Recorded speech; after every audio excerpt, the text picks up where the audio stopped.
So, for the first time recently, I made my way through Deus Ex Mankind Divided. The Deus Ex franchise is definitely one of my favorites. While I haven't played Invisible War, well, maybe one day I will. I am a huge fan of Deus Ex, and depending on what day you ask me of the week, it may or may not be my favorite game of all time. And Human Revolution, I think, was one of the better games to come out in the last decade or so. I was very happy to play through Mankind Divided, and it's a shame that we're probably not going to see a sequel. What a shame. He was a good man. What a rotten way to die. I recently did a video analysis on Dishonored 2. I find it fitting that I played Mankind Divided after finishing Dishonored 2, as they both have a lot of similarities in a number of ways. Firstly, they're both sequels to successful first titles, with Dishonored 1 and Deus Ex Human Revolution, both taking the stealth immersive sim approach. Both titles were released around the same time frame in 2016, and while both did well critically and did fairly well commercially, they were noticeable steps down on the critical and commercial department for both game sequels. Unfortunately for both Mankind Divided and Dishonored 2, any future sequels have been put on hold. Like Dishonored 2, I found Mankind Divided to be in many ways superior to Human Revolution. They took a lot of the issues with the level design or the gameplay and greatly improved upon the formula that Human Revolution first laid down, which of course copied from Deus Ex. Unfortunately, also like Dishonored 2, the narrative is very much a jumbled mess, and like Dishonored 2, had a bit of a rocky launch. While Dishonored 2 had the issues with one of the worst PC ports in recent memory, Mankind Divided had the pre-sale controversy, which I'll get more into later at the end of the video. There will be timestamps for everything that I will be discussing. After playing through this game, I thought to myself, man, I really should have played this one sooner, because like Human Revolution, I had an absolute blast playing it. When the game is firing on all cylinders, it's definitely one of the best experiences I've had gaming in the last half decade or so. Unfortunately though, it has a number of glaring flaws that, like Dishonored 2, fall short of becoming more of a modern classic as I see more of Dishonored 1 and Human Revolution, and it's just an utter shame. What a shame. What a rotten way to die.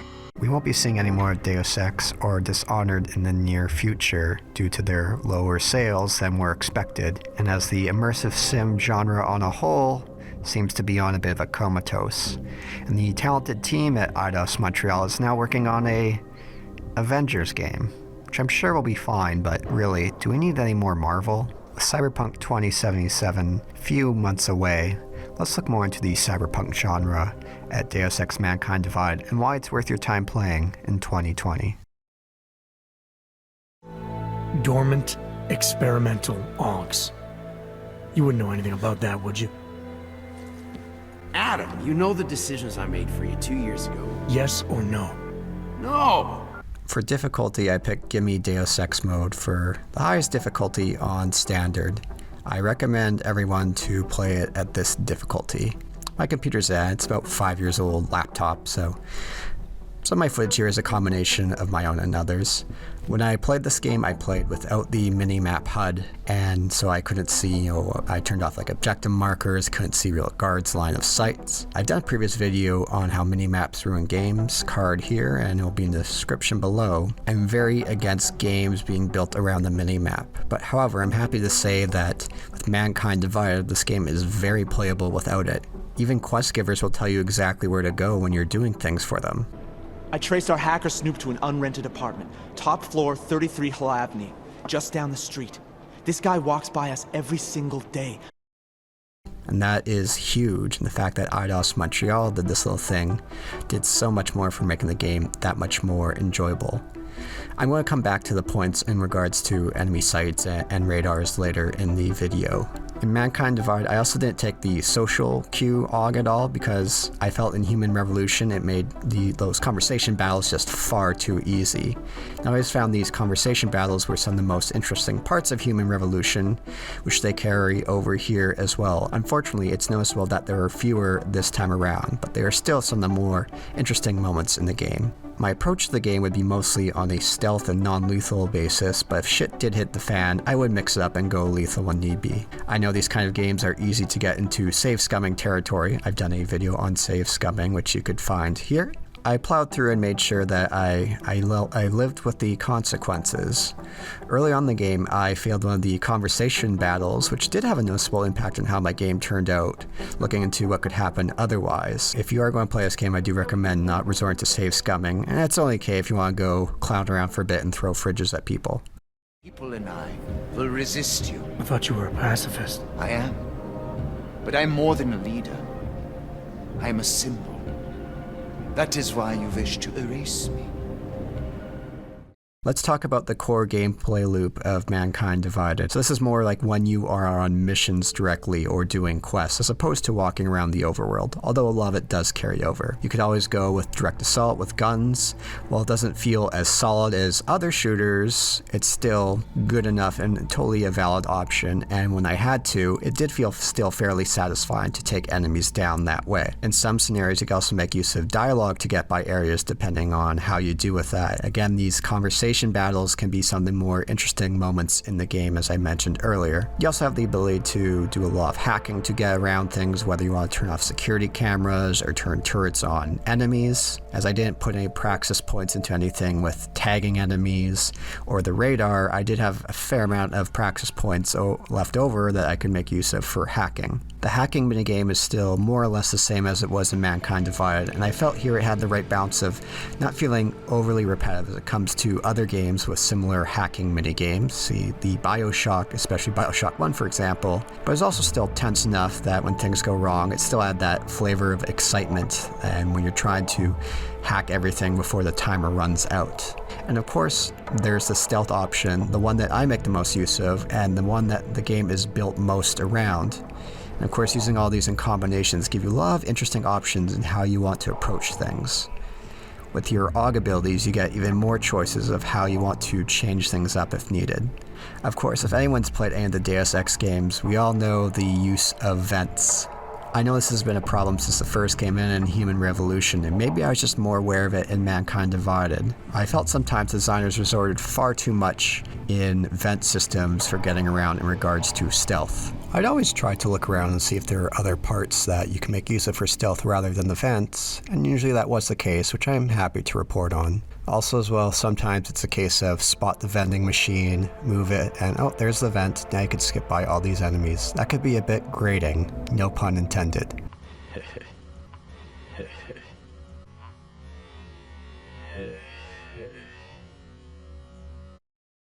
When game has areas that are much more vertical, that is where the design of the game really shines, as you have a lot of options instead of just looking for that hidden vent. In particular, the area as known as the throat had me totally engrossed the entire time, with all these verticality and different approaches you could take in progressing forward. And to me was by far the highlight of the game. I did want to give kudos to the team for putting together such great levels. On the note of stealth, I mentioned earlier that I didn't play the game with the radar and tracking, so I always like to see how games like this play when you don't need to resort to them. This is a flaw I see in a lot of modern stealth games, or FPS in general, where the game is clearly designed around having the mini-map or radar on and tracking enemies.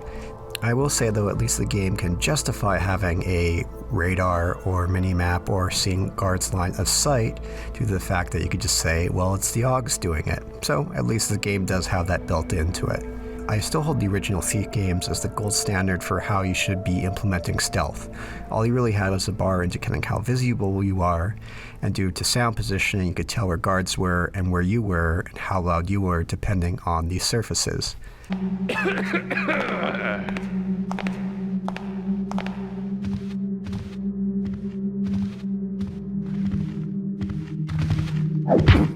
I talked about this in length as well in my Dishonored 2 video, where hearing footsteps is next to non-existent, especially compared to the Thief games.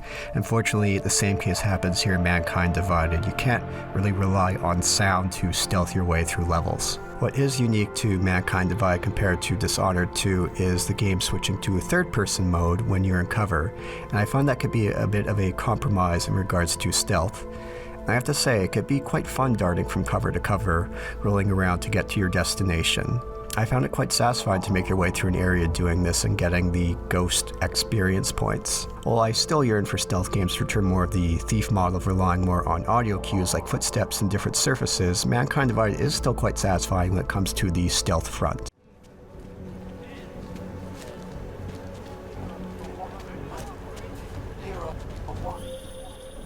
there? You're not gonna believe this, but Vadim Orlov is in Prague. You're kidding. I wish I... Let's talk about the atmosphere of Mankind Divided. Especially in the cyberpunk genre, atmosphere is key to the setting. Atmosphere is key to how well everything gets pulled off. Look at a world like Blade Runner and how different it would be if it's during the daytime. That's the interesting thing though, is Mankind Divided does have a portion of the game where you are playing in the daytime. While it doesn't have that exact feel more of a cyberpunk, you do get to see the contrast when day turns to night in Prague, which gets it more back to that cyberpunk feel. On the note of Prague, I loved how the game had decided to go with a small hub world that was packed with details. One of the things I've been disappointed with in the last decade or so with games are these large open worlds that are very barren within. Instead, I love this approach that Mankind Divided has taken as a much smaller area, but tightly packing it with a lot of things to do, lots of quests, and lots of things to see, and not filling it with silly things like collectibles. And it does have one of my favorite tropes that I love to see in video games, is an area that was once safe is now dangerous. Just kind of like UNATCO in the first Deus Ex. When you first go there, it's all safe, but later on you have to escape from it. In this game, you go from Prague, that's nice and safe on the streets, assuming you don't break any laws, to it being under martial law, and you have to either stealth or assault your way through it. What's really interesting as this comes later into the game is you have the lay of the land of Prague, and it's a really satisfying sequence. Of devastating violence in London last week is being moved to a secure facility for questioning. A long-standing member of the Augmented Rights Coalition, Marchenko has been very outspoken about his motives for the attack, claiming it was appropriate retribution.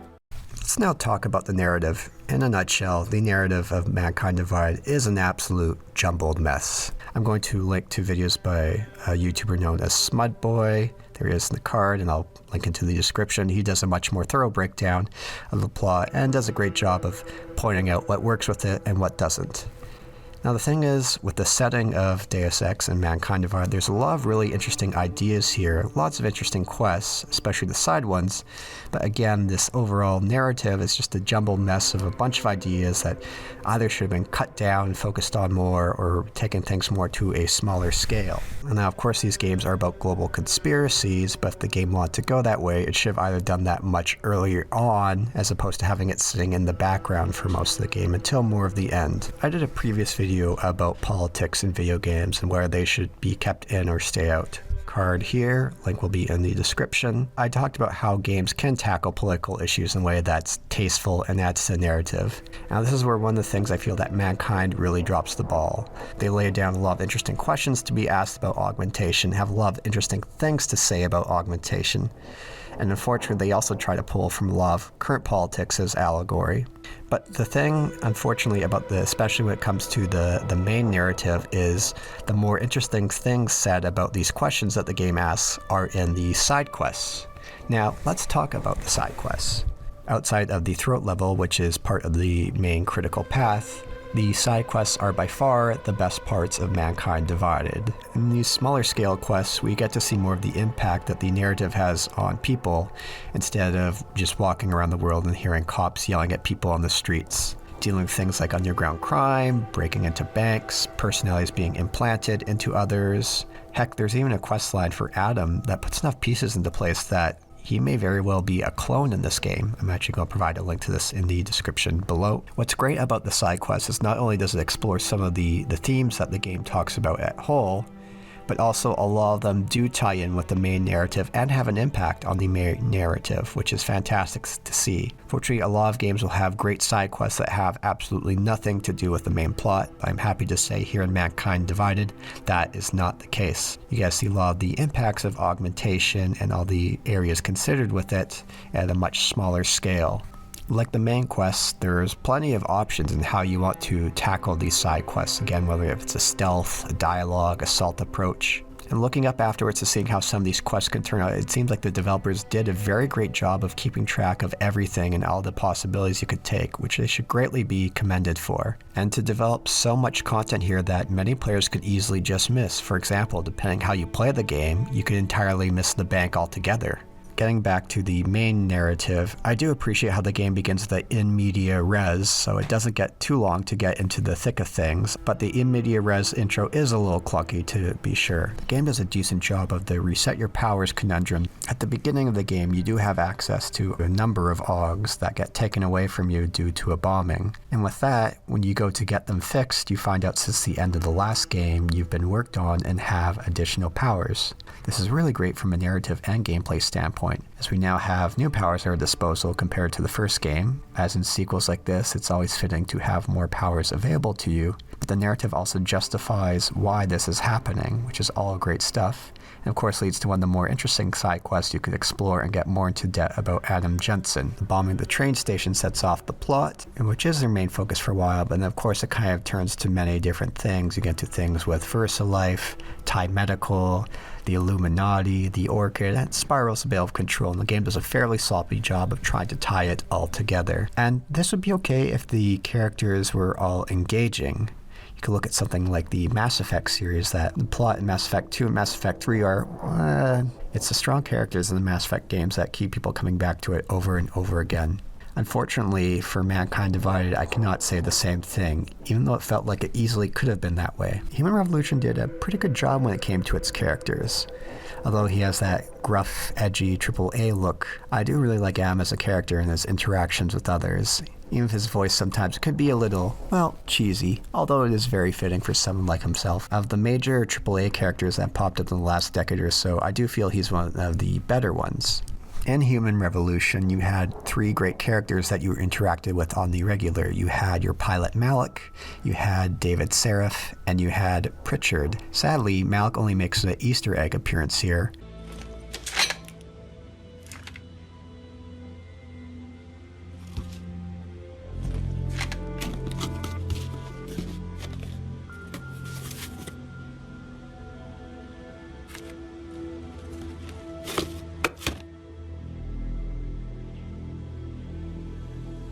Pritchard is in the DLC, which I didn't play, and while David Seraph is brought back for a brief appearance in the game and does play into some of the quest lines, well, wait, why'd they change his voice? Adam, you know the decisions I made for you 2 years ago. Yes or no? No! All the work we did on you was above board. You have my word on that. Okay, so the voice isn't that bad. It's not like the difference between the Outsider in Dishonored 1 versus the Outsider in Dishonored 2, but it's still a noticeable step down from the original voice actor for David Seraph. I do like a lot of the characters that are present in Mankind Divided. They quickly get their personalities across, we understand their wants, their needs, but the major problem with them is the more interesting characters you don't get a lot of time with. A large portion of the main quest you're going to be dealing with people like Alex and Miller, and while they're okay as characters, I didn't find them very compelling. Your T-29 crew that you have, I really like for the most part, but unfortunately, the ones that were more interesting, I found you didn't really get a lot of time with them. Instead of having Malik this time around, you have Elias Chicane as your pilot. Well, you do have good banter with him, it's just not the same impact as Fly Girl Malik. I'm sure if the game had a scenario like Human Revolution, in which you could save Malik or leave her to die, I'm not sure many people would be going out of their way to drop a non-lethal playthrough if you had to save Chicane if that situation came up. People like Peter Chang or Smiley are a lot of fun, and some are involved with the main quest, but they don't really get a ton of screen time, and I would love to see more of them. McCready you have a lot of time with, especially at the beginning of the game, but it kind of fizzles out as the game goes on. It's kind of a disappointment after the beginning of the game. I feel Arya is probably the biggest miss as far as the game goes, as it feels like the game just had a lot cut from her content. It feels like there was probably like a side quest involved where she'd be at the forefront, but didn't happen because I really liked her character and would love to see more of what she had on the impact of the game and explore more of her situation. The psychiatrist DeLarlo is another great character, and that great revelation that gets revealed at the end that she was part of the Illuminati, though if you do put 2 and 2 together, it's pretty easy to see, was really great. I really like her interactions with Adam. I'm serious, Delara. It's dangerous outside. Non-essential staff should be home. How did you even get... Ouch. Non-essential. I just meant... Work with me, Adam. I was trying for a little levity. Although she is tied to a subplot, it's more tied into it by proxy as opposed to revealing more about her. Instead, it's about an agent that we never get to see in the game except for their corpse. We do have Delara make comments of, but again, it's unfortunately that we don't really have more interaction and see who she is as a person. Kohler was another great character with a lot of great personality, but unfortunately he doesn't get really a lot of screen time. On a whole different note, when I first saw Otar, I immediately thought of Paulie Walnuts from The Sopranos. That's what this is, you know. Satanic black magic. Sick shit. Funny note about Otar is I failed his conversation battle, so I tried to stealth to get the calibrator for him, which failed and resulted in me killing him, which reading up afterwards has a fairly large impact on the endgame. The Rucker conversation to me was perhaps the highlight of the game, as the whole section of Gollum City and the Throat was so well done. We get to hear a lot about Rucker before, and the meeting with him is utterly fantastic, but before you know it, he's gone from the game entirely. This is again the narrative kind of shucking and jiving and moving on to different things. Then you have characters like Nathaniel Brown and Marchenko that are brought in more at the end, but they just don't have the same impact as previous ones. So on this section of characters, the characters you interact with on the regular here, I didn't find that interesting, while the more interesting ones unfortunately didn't have tons of screen time. And of course, talking about the narrative, we have to talk about the ending. That one of the biggest complaints that most people have about the game, and I did as well, is it just did not feel finished. It felt like it was getting ready for another stretch.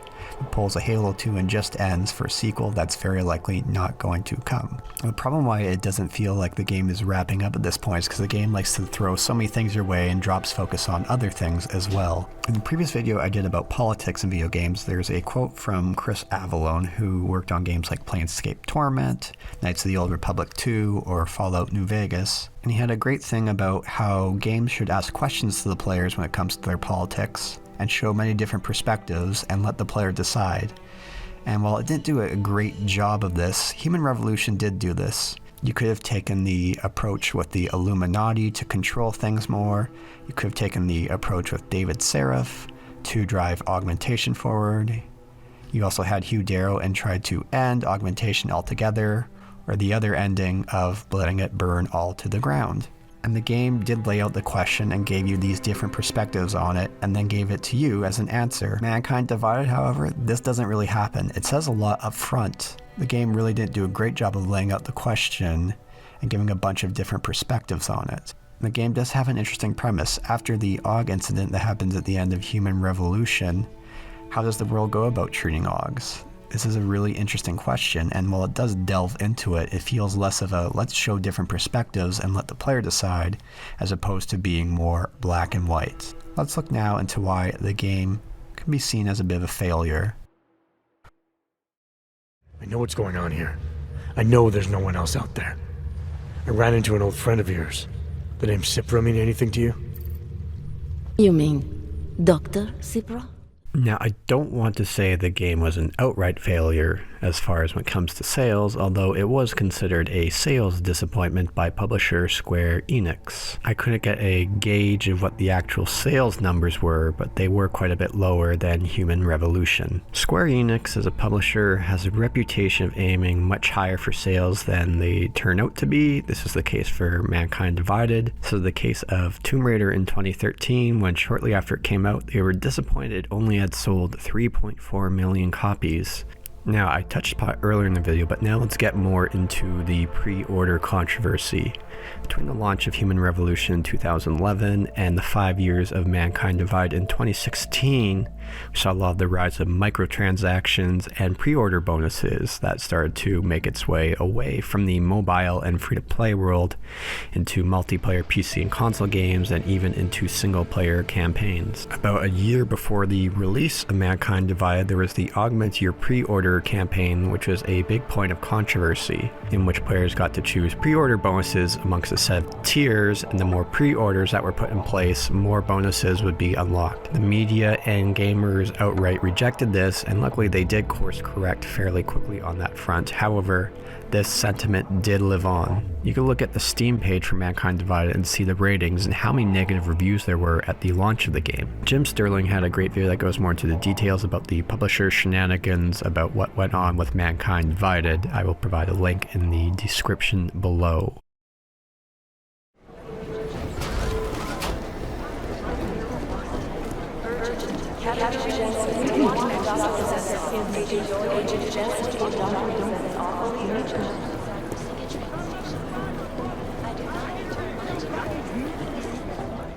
To conclude, I really enjoyed Mankind Divided, even though it had some very glaring flaws. When the game was firing on all cylinders, it was one of the best gaming experiences I had in the last 5 years. It's too bad we're not going to see a sequel because of the cliffhanger ending. I'd love to see them close out a trilogy with this game, and hopefully if they do get another crack at it instead of working on Marvel games. I hope you guys enjoyed this video. If you liked it, of course leave a like, leave your comments about it, subscribe to the channel.